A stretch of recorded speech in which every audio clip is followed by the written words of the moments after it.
I pulled into the driveway with the same anticipation I'd carried every Christmas for the past 32 years, imagining the smell of Mom's cinnamon rolls, the tangle of wrapping paper and laughter, the chaos that always felt like home. But something was off. My stomach dropped before I even opened the door.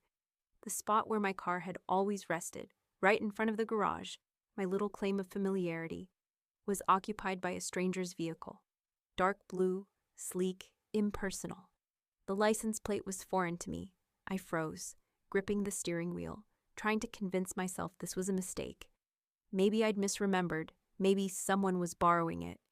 But the sinking feeling told me otherwise. I knocked on the door, a hesitant rap at first, then louder, silence.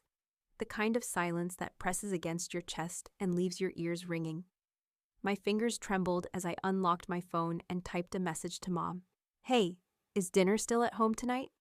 I watched the 3 little dots hover, flicker, and vanish before the reply appeared. "We figured you'd be with friends. We moved to Jessica's place. Totally fine." I read the words 3 times, and each time the sting grew sharper. Totally fine. As if my absence had been assumed, expected, convenient. I sat back in the seat and let out a slow breath. My mind started replaying everything I'd ever done to earn a place in that family.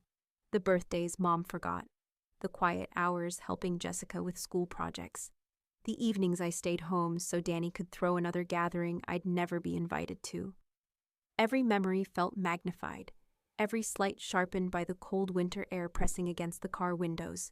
How many Christmases had I been invisible, fading into the background while they laughed and clinked glasses, without even noticing whether I existed? I always understood, always rationalized, always smiled politely. But understanding doesn't erase the ache of being overlooked year after year. I let my gaze drift to the snow-covered yard, the twinkling lights in the neighbors' windows, the warm glow that should have felt like home. Instead, it felt foreign, alien.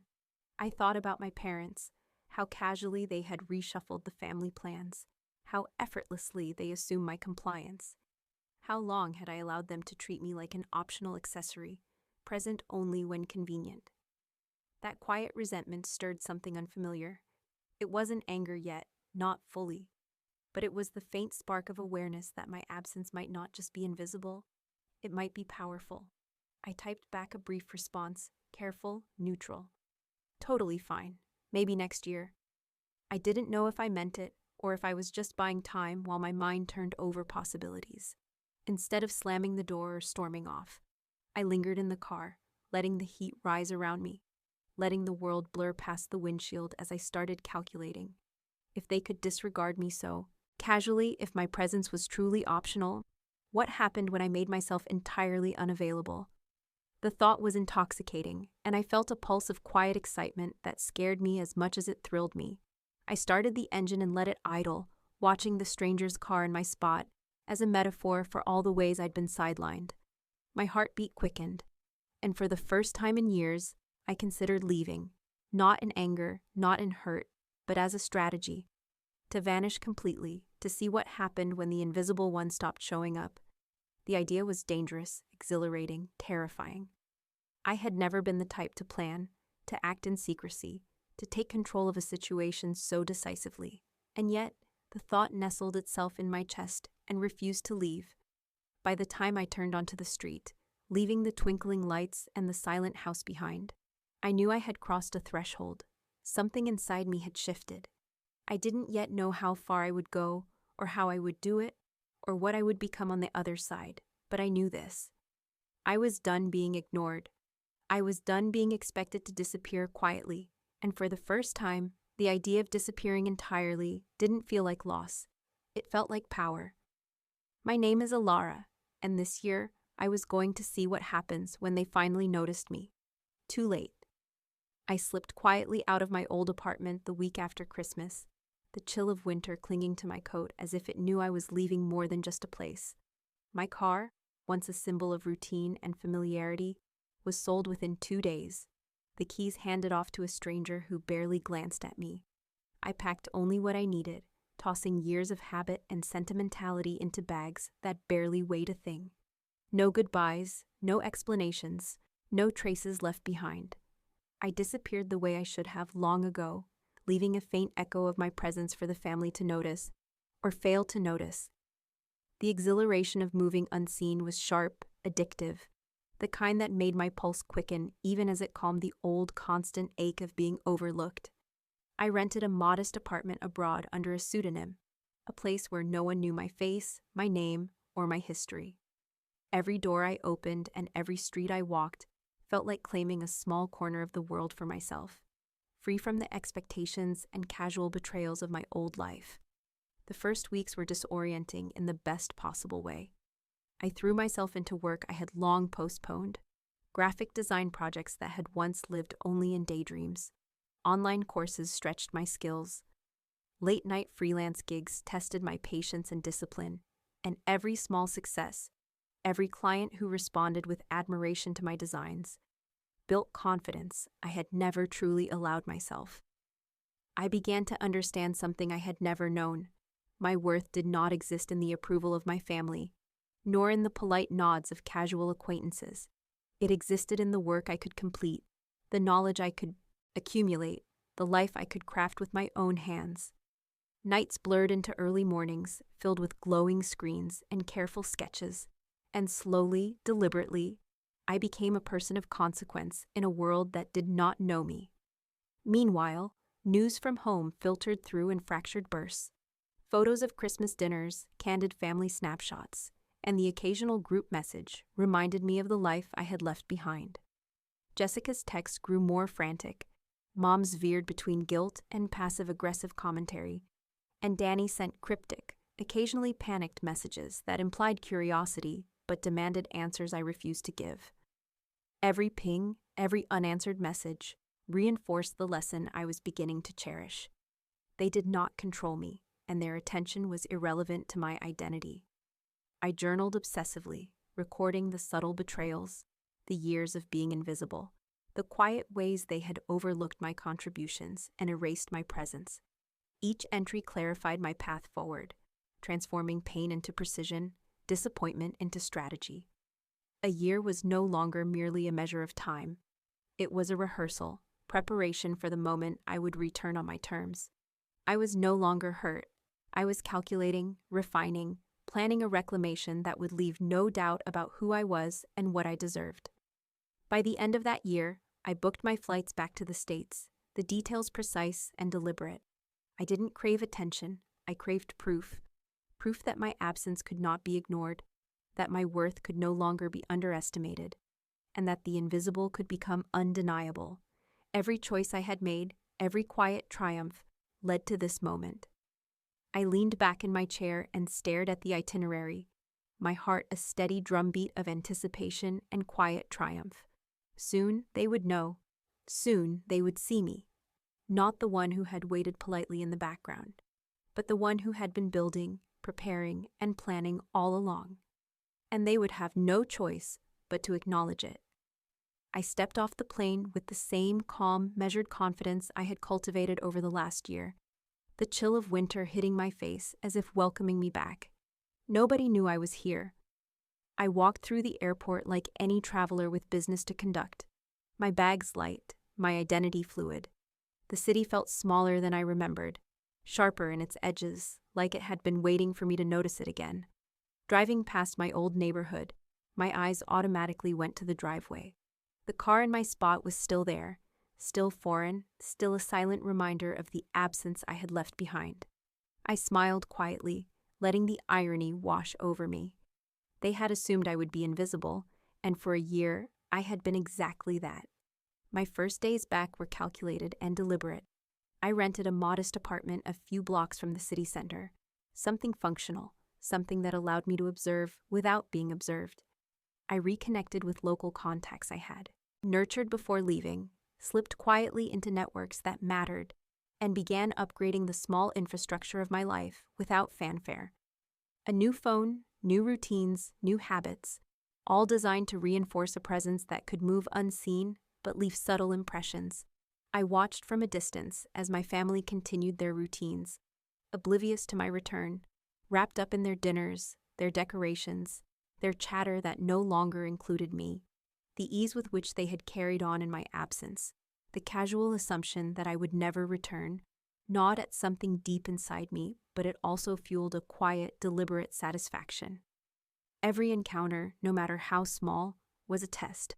Neighbors glancing my way on the street, shopkeepers recognizing a familiar face, the occasional friend who caught me mid-step and blinked in recognition. It all built tension I savored silently.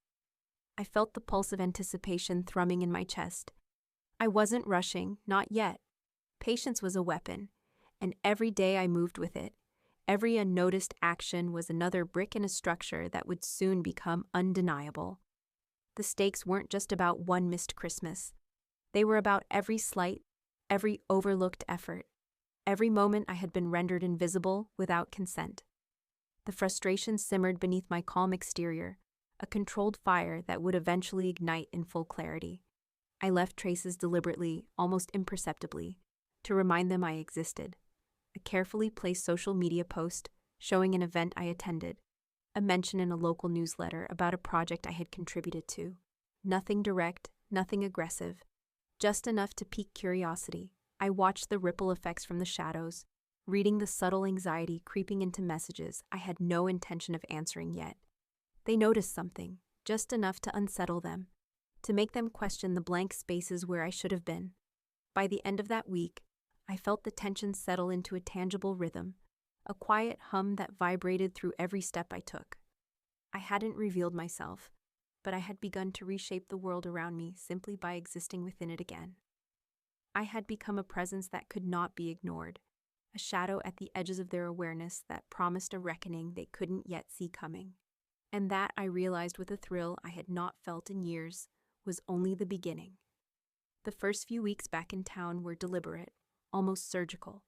I moved through familiar streets like a ghost, invisible but not absent, planting seeds that would grow quietly without anyone realizing I had sown them. I hosted small gatherings at cafes and boutique spaces, always under the guise of casual networking or neighborhood meetups, but each encounter was calculated. Friends, neighbors, local shopkeepers, even a few business owners I had known from years before were subtly reminded that I existed, and that my influence was quietly expanding. Invitations went out that I never publicized. Opportunities were whispered in passing conversations. And I slipped into local boards and committees where decisions were made, my name surfacing in quiet authority without fanfare.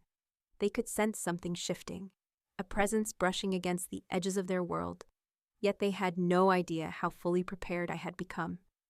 Every move I made, every interaction I orchestrated, was measured. I watched as my family's casual assumptions began to fray. Invitations were mentioned in passing to my sister Jessica. Curious glances flicked toward me when I passed a neighbor's home, and there were moments of hesitation in my mother's tone whenever she called, though she would not yet admit the thought aloud. The anxiety crept slowly into their texts, growing sharper with each unanswered message. Each cryptic social media update I left dangling like a loose thread. I responded minimally, a single phrase here, an obscure emoji there, leaving them to piece together the puzzle. Their worry and speculation fueled my quiet satisfaction. It was thrilling to see them realize that my absence had been a miscalculation, that I was not gone, but rather operating on a level they could not yet gauge. I balanced exhilaration with the weight of what I was doing. Every gesture, every subtle intrusion into their awareness, reminded me of all the years I had been overlooked. The birthdays they forgot, the achievements they dismissed, the quiet pain of being invisible, all of it came back, but I channeled it into precision, not rage. This was not revenge in the impulsive sense. It was justice through demonstration, my planning, my foresight, my strategic patience. Every choice I had made over the last year converged here. I was proving that the quiet, underestimated one could quietly reshape the world around her and remain in control the entire time. The irony of it, the satisfaction of watching them slowly realize that their assumptions had been wrong, was almost intoxicating. Then, on an otherwise ordinary Thursday afternoon, my phone rang. I glanced at the screen and froze. Jessica, my sister, whose texts had grown increasingly frantic, was calling directly. Her voice on the line was tight, urgent, almost panicked. "Alara, "Where are you? We need to talk. Something's happening, I can feel it," she said, and I could hear the thread of fear beneath her words. I smiled quietly to myself, leaning back in my chair. She was realizing, at last, that the Invisible One had not only returned, but had been orchestrating every step. And the final piece of the puzzle, the confrontation that would leave no ambiguity, was only moments away. The night of the gathering, I arrived early, letting the crisp air settle around me as I adjusted the cuffs of my coat. The venue was neutral, neither too casual nor overtly formal, but every detail reflected the person I had become. Precise, deliberate, accomplished. I wasn't here to beg for recognition, and I wasn't here to explain myself. I was here to exist fully, unmistakably, in a space where every past light would be reflected back in plain sight. The lights caught my hair just so, and the subtle confidence in my posture made the air around me feel heavier, charged. When they arrived, Mom, Dad, Jessica, there was a brief flicker of uncertainty in their eyes. They had expected someone diminished, someone still tethered to the invisible role I had once occupied. They were wrong. I moved through the room with quiet assurance, greeting friends and acquaintances I had cultivated in my absence, each introduction layered with subtle implications of accomplishment. Conversations circled me, references dropped in passing, invitations to future projects left casually in the air. I watched the expressions on my family's faces as recognition flickered across their features. Surprise, disbelief, a twinge of guilt, all tempered by the realization that they were no longer in control. Jessica's gaze darted toward me more than once, her mouth opening and closing like she was about to speak, then closing again. Mom's hands fidgeted with her scarf, her usual confidence faltering. Dad's jaw tightened, a flicker of shame crossing his stern expression. I didn't rush them. I didn't need to.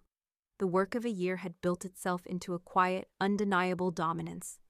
I moved past their unease with calm, subtle power, letting the weight of my accomplishments speak for themselves. Every slight, every overlooked birthday, every time I had been dismissed, was embedded in the quiet certainty I exuded. I didn't raise my voice. I didn't demand apology. Their attempts to rationalize or guilt me were irrelevant because they were too late. The reality of my presence, of my worth, had already been established. When the night began to wind down, I took a moment to step aside, letting the hum of conversation fill the space. I could see their attempts at explanation faltering, their words empty against the backdrop of a truth they had never truly acknowledged. My boundaries were clear. I was present on my own terms, and every vestige of their former power over me had evaporated. They could regret, they could apologize, they could flounder in discomfort, but it would not touch me. My life, my worth, had been claimed in full. Later, once the guests had gone, I sat alone at a small table, reflecting on the arc of the past year. Being forgotten, underestimated, dismissed, these are not unique to my family. They are universal patterns that touch every life. What matters is what emerges from that absence, how the pain is channeled into clarity, skill, and strength. Revenge is not always loud. Sometimes it is quiet, deliberate, and absolute. And in that quiet, I discovered not just triumph over them, but over the versions of myself who had once accepted invisibility. The arc of justice, of self-assertion, is not only satisfying, it is transformative. And in that transformation, I finally understood the power of being seen on my own terms.